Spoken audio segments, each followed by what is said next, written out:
కేసీఆర్ గారు ముఖ్యమంత్రిగా ఉన్నప్పుడు మహమ్మద్ అలీ గారు హోంశాఖ మంత్రి. ఆయన చర్యలు తీసుకోవడంలో ముఖ్యమంత్రి కేసీఆర్ గారు 10 రోజుల్లోనే తీసుకున్నాడు. పోలీసులను హెచ్చరిక చేస్తూ కూడా ఒక మాట మాట్లాడాడు.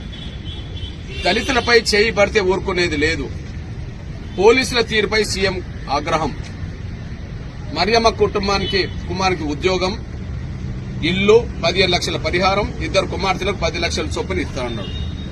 10 రోజులు తిరగకముందే నియామక పత్రం, ఎక్స్గ్రేషియా అన్ని అందించాడు. 10 రోజులు తిరగకముందే సస్పెండ్ అయిపోయారు వాళ్ళు. కానీ రేవంత్ రెడ్డి గారి సర్కార్ ఇంతవరకు ఎస్ఐని సస్పెండ్ చేయలే.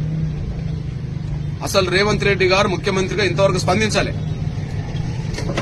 కనీసం కుటుంబాన్ని ఆదుకోవడానికి ఒక నిర్ణయం తీసుకోవాలా. అందువల్ల వెంటనే ఆయన మౌనం వీడాలి. అదే సమయంలో ఆ కుటుంబాన్ని ఆదుకోవడానికి ₹1 కోటి ఎక్స్గ్రేషియా ఇవ్వాలి. 2021లోనే 35 లక్షల ఎక్స్గ్రేషియా ముఖ్యమంత్రి ఇచ్చాడు. ఎస్సీ ఎస్టీ చట్ట పరిధిలో వచ్చే